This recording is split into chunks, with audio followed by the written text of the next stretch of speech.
En el Mundial de Sudáfrica 2010, Paraguay terminó eliminando a Japón por la tanda de penales. Hoy, 16 años después, Paraguay llegó más lejos en un Mundial. Pero, ¿cuál de las dos selecciones terminó desarrollando un mejor fútbol? ¡Vamos, Cardoso! ¡Dale, Tacuara! ¡Dale, Tacuara! ¡Ahí está Tacuara! ¡Se fue! ¡Y gol! ¡Gol! ¡De Paraguay! ¡El Tacuara al último! ¡Paraguay clasificado a los cuartos! ¡Grande Tacuara! Está saldada la deuda. Ya no debes nada. Te debemos todo. ¡Qué bien colocado el remate! Para acostarlo al arquero y definir de esta manera. Ese penal nos llevó a los cuartos de final por primera vez en nuestra historia. Muchos paraguayos lo recordamos como una de esas tardes que no tienen explicación. Vemos la carrera de Tacuara, la pelota entrando al fondo de la red y simplemente es hermoso.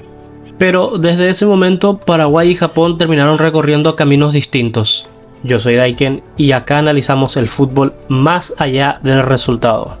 Paraguay y Japón empataron durante 120 minutos y la albirroja se terminó llevando la clasificación por la tanda de penales con 5 goles a favor y 3 en contra. Tacuara Cardoso terminó convirtiendo el último penal y llevando a la selección paraguaya a los cuartos de final por primera vez en su historia, en donde terminaríamos siendo eliminados por la campeona del mundo de ese mundial, que es España. ¿Qué significa realmente evolucionar? Antes de responder esta pregunta, primeramente tenemos que definir qué es realmente evolucionar en el fútbol. Porque un mundial puede definirse por varios factores. Por un penal, por una lesión, por una expulsión o por una pelota que termina pegando en el poste. Llegar a una ronda más lejos en el mundial no siempre significa que tenés un mejor proyecto.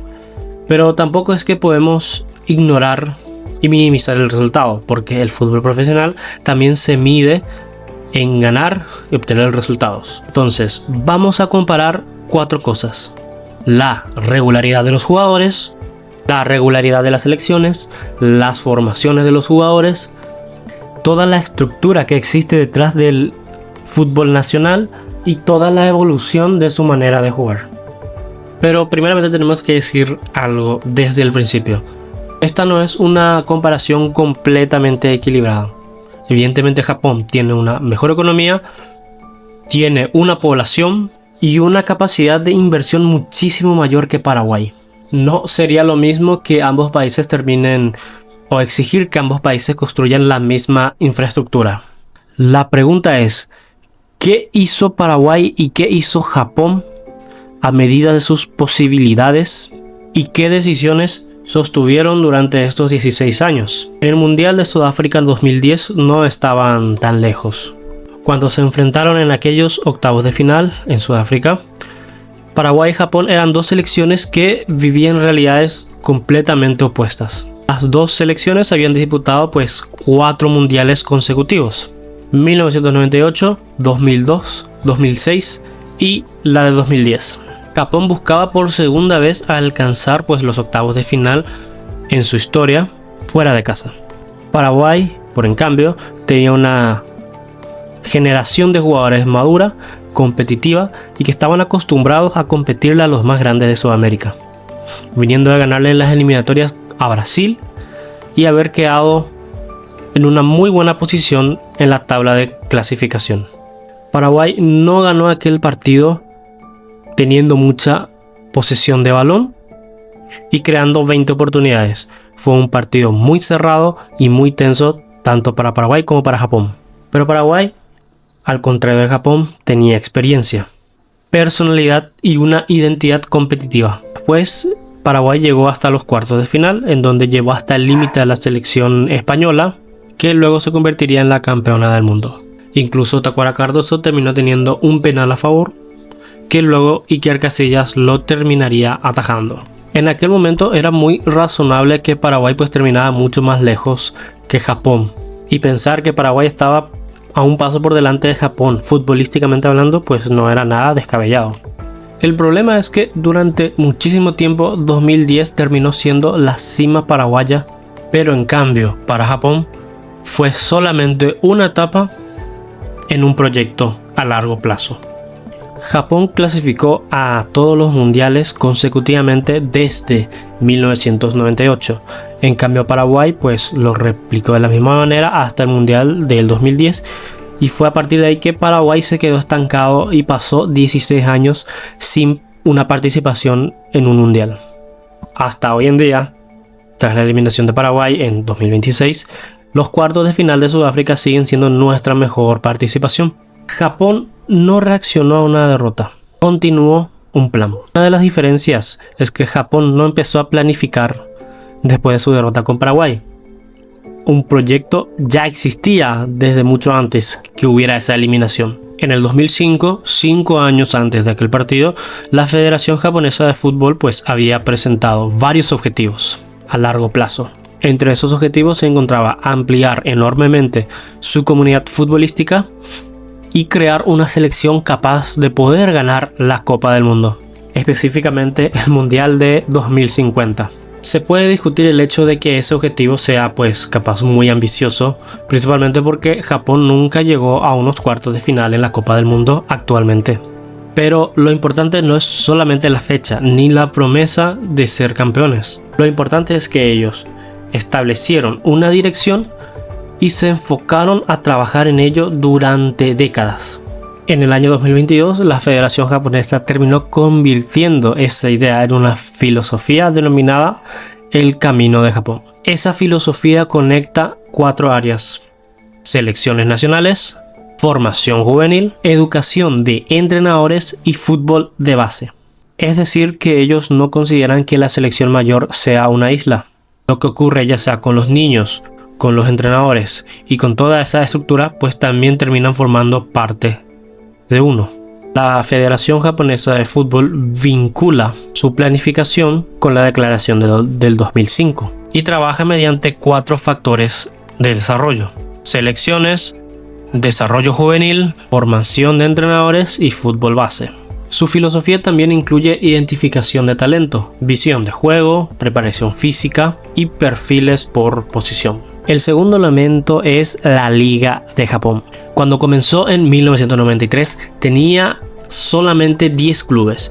30 años después llegó a 60 equipos distribuidos en 41 de las 47 prefecturas japonesas. Eso no significa que la liga japonesa sea superior a la Premier League, la Liga o el Brasileirão. Su importancia está en otra parte. Multiplicó los lugares donde un niño puede entrenar en una estructura organizada, recibir formación y visualizar un camino hacia el profesionalismo. Cada club no representa solamente al equipo, también puede significar academia, entrenadores, capacitación de talento, instalaciones, competición juvenil y conexión con su comunidad. Japón transformó su equipo, su liga, en una plataforma. Primero, formar al jugador en su país, después, si tiene nivel, facilita su salto hacia ligas más exigentes.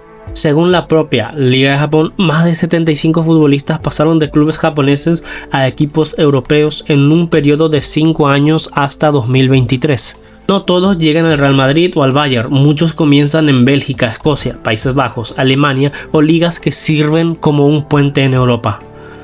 Esa parte es clave. No esperan que cada jugador salga de Japón convertido en una estrella mundial, construyen escalones. La Liga de Japón pasó de 10 clubes en 1993 a 60 clubes repartidos por 41 prefecturas. La liga también informó que más de 75 jugadores habían pasado desde competición japonesa a clubes europeos durante los 5 años anteriores a julio de 2023. Exportar jugadores no es suficiente. Ahora bien, decir que Japón mejoró solamente porque exportó jugadores sería simplificar demasiado. Paraguay también ha producido futbolistas capaces de jugar en Argentina, Brasil, México y Europa. La diferencia está en la cantidad de rutas disponibles y en la comunidad del proceso. Japón no depende exclusivamente de que aparezca una generación extraordinaria. Intenta aumentar permanentemente el número de jugadores preparados para competir en el extranjero. En su debut mundialista de 2026 contra Países Bajos, por ejemplo, los 11 titulares japoneses pertenecían a clubes europeos. Habían jugadores del Bayern de Múnich, Crystal Palace, Real Sociedad, el Feyenoord, Celtic, Mainz, el Frankfurt y otras instituciones. Y eso cambia bastante, de hecho, la selección. Los futbolistas llegan acostumbrados a diferentes ritmos, entrenadores, posiciones y contextos tácticos. Japón puede defender con un bloque compacto, presionar arriba, atacar en transición o intentar tener la pelota dependiendo del rival. También es incorrecto decir que Japón reemplazó el físico por su técnica. Su propia federación sostiene que considerar físicamente débil al jugador japonés es una idea del pasado. La intención es combinar velocidad, resistencia, coordinación, ciencia deportiva, técnica e inteligencia táctica. No renunciaron al físico, lo integraron dentro de una formación más completa. La alineación oficial japonesa ante Países Bajos en 2026 estuvo compuesta por futbolistas de clubes europeos. La filosofía de la Federación Japonesa dedica apartados específicos al desarrollo físico y afirma que la supuesta debilidad física japonesa debe de permanecer en el pasado. Pero Japón todavía tiene un límite. Todo esto no convierte automáticamente a Japón en una potencia. Japón disputó en 2026 su octavo mundial consecutivo. Antes de ese torneo había alcanzado los octavos de final en el mundial de 2002, de 2010, 2018 y 2022. En Qatar incluso derrotó a selecciones como la de Alemania y la de España. Increíble. Sin embargo, nunca pudo superar su primera eliminatoria. En 2026 volvió a quedarse en esa frontera. Comenzó ganándole a Brasil, compitió pero terminó perdiendo 2-1 en la ronda de 16avos. Por lo tanto, su evolución es real.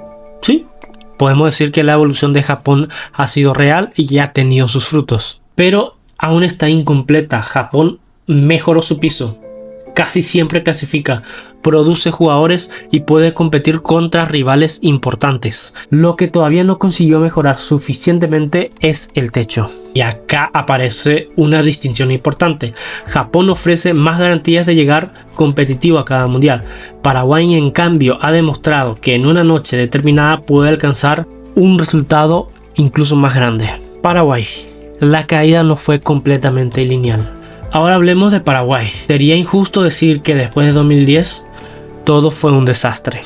En 2011 Paraguay llegó a la final de la Copa América. En 2015 volvió a eliminar a Brasil por penales, llegando a unas semifinales. El fútbol paraguayo no dejó de producir jugadores ni perdió completamente su capacidad para competir. En diferentes momentos volvió a mostrar esa característica histórica: soportar partidos difíciles, mantenerse vivo y hacer sentir al rival demasiado incómodo. El verdadero problema fue la falta de continuidad. Mientras que Japón siguió apareciendo en todos los mundiales, Paraguay terminó último en las eliminatorias de Brasil 2014 y después tampoco clasificó a Rusia 2018 y tampoco apareció en Qatar 2022, terminando pues en posiciones que, al menos para una selección que estaba acostumbrada a clasificar continuamente, digamos que decepcionantes. Pasaron 16 años sin una Copa del Mundo. Una generación completa de jóvenes paraguayos creció sin ver al albirroja disputar un partido del mundial. Durante ese periodo aparecieron diferentes entrenadores, ideas y reconstrucciones o supuestas reconstrucciones. Algunas funcionaron durante un torneo, otras duraron muy poco, pero no se consiguió transformar los buenos momentos en una progresión estable. La identidad paraguaya, su fortaleza y su posible limitación. Paraguay suele sentirse cómodo en partidos donde tiene que resistir, disputar cada pelota y defender área y atacar rápidamente. Eso no es un defecto por sí mismo. Defender bien también es jugar bien. El problema aparece cuando una selección solo tiene respuestas sin pelota y le cuesta proponer cuando el rival le entrega la iniciativa. La garra puede salvar un partido, pero un proyecto necesita algo más que una emoción. Necesita mecanismos que se repitan, como salir del fondo, cómo superar una presión, cómo generar superioridad en el medio campo, cómo atacar un bloque bajo y cómo aprovechar a los jugadores creativos. Para mí, Paraguay no tiene que abandonar el juego aéreo, la intensidad ni su fortaleza defensiva. Lo que necesita realmente Paraguay es añadir, implementar nuevas herramientas a su fútbol. No se trata de reemplazar la identidad paraguaya por una identidad japonesa. No. Se trata de ampliar nuestra identidad. No se trata de abandonar esa garra. Se trata de conseguir que esa garra también aparezca cuando tengamos la pelota. Alfaro recuperó la competitividad. La llegada de Gustavo Alfaro en 2024 cambió algo fundamental. La selección volvió a creer que podía competir. Paraguay había empezado mal las eliminatorias, pero con Alfaro consiguió una racha de 9 partidos sin perder y victorias importantes frente a Brasil, Argentina y Uruguay.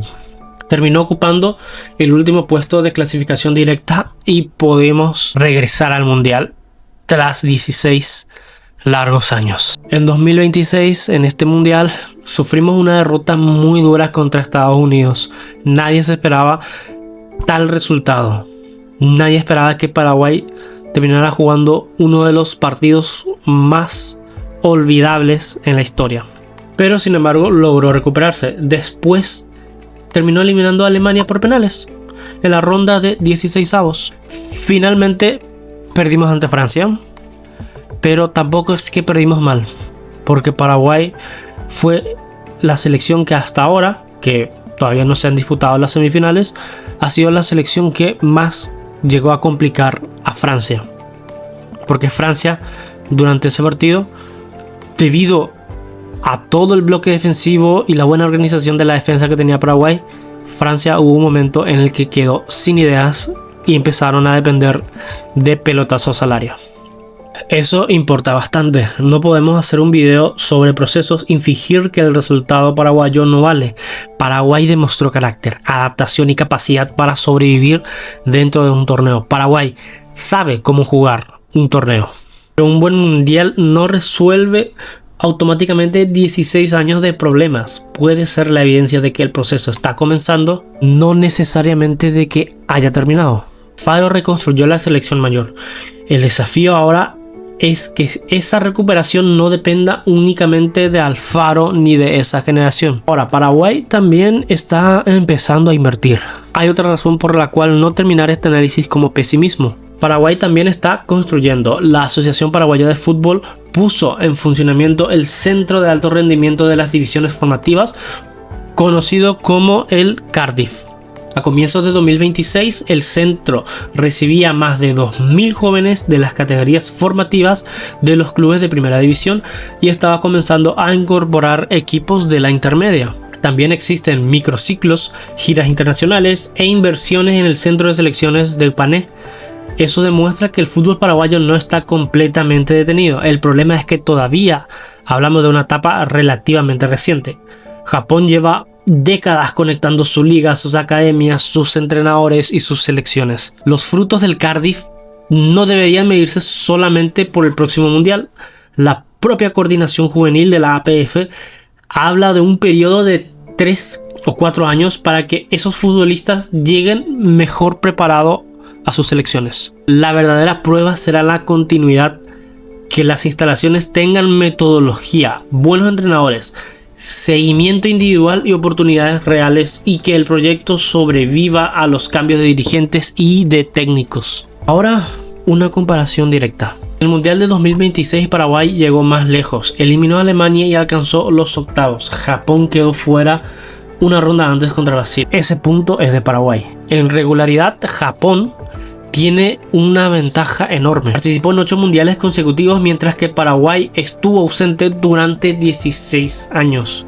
En formación y rutas para los jugadores, Japón también está por delante. Tiene una red nacional bastante amplia, una liga extendida por gran parte del país y un puente constante hacia Europa. O sea que exportan con una mayor facilidad sus jugadores a clubes de las 5 grandes ligas. En identidad competitiva, Paraguay conserva una virtud que Japón todavía intenta convertir en grandes resultados eliminatorios. Paraguay sabe sufrir y puede derrotar a rivales superiores en partidos muy complicados. En variedad de juego, Japón parece tener más alternativas. Puede defender, presionar, atacar rápidamente y adaptar estructuras de juego según el rival. Paraguay recuperó una defensa fuerte, pero todavía tiene margen para desarrollar una propuesta ofensiva mucho más consistente. En proyectos juveniles, Japón posee décadas de ventaja. Paraguay está realizando inversiones importantes, pero todavía debe demostrar que puede sostener esas ideas en el paso de los años o incluso décadas. Una frase: Paraguay ganó la comparación en este mundial, pero Japón gana la comparación en el proceso. En conclusión, entonces, ¿quién realmente terminó evolucionando más desde 2010? ¿Cuál de los dos equipos o selecciones desarrollaron mejor su fútbol a nivel local y a nivel internacional? Desde un punto de vista estructural, la respuesta es Japón. No porque haya ganado todos los partidos ni porque sea una potencia mundial, tampoco porque el futbolista japonés sea naturalmente más inteligente o más disciplinado que el futbolista paraguayo. Japón evolucionó más porque construyó una dirección, conectó la formación juvenil con la educación de entrenadores, amplió su liga y produjo una ruta constante hacia el fútbol internacional. Paraguay, durante una buena parte de estos 16 años, tuvo varios momentos de competitividad, pero no supo convertirlos en continuidad. Pero la historia no termina ahí. El Mundial 2026, Paraguay mostró que todavía tiene algo que no se compra fácilmente. Y ese es el carácter. Volvió después de 16 años, reaccionó ante un comienzo difícil, eliminó a Alemania y compitió hasta el final contra la selección francesa, que actualmente es la mejor del mundo. Ahora la tarea es transformar esa recuperación en estructura, aprovechar las nuevas inversiones juveniles, preparar entrenadores, formar jugadores que no solamente sepan disputar, sino también interpretar, construir una selección que pueda defender cuando sea necesario, pero también pueda manejar la pelota cuando el partido lo exija. Paraguay no necesita convertirse en Japón, necesita aprender. Es su constancia sin perder su propia identidad. Porque el resultado nos dice quién ganó un partido, pero el proceso nos muestra quién está mejor preparado para volver a competir el día de mañana. Para vos, ¿quién de los dos evolucionó más desde 2010? ¿Paraguay o Japón? Te leo en comentarios.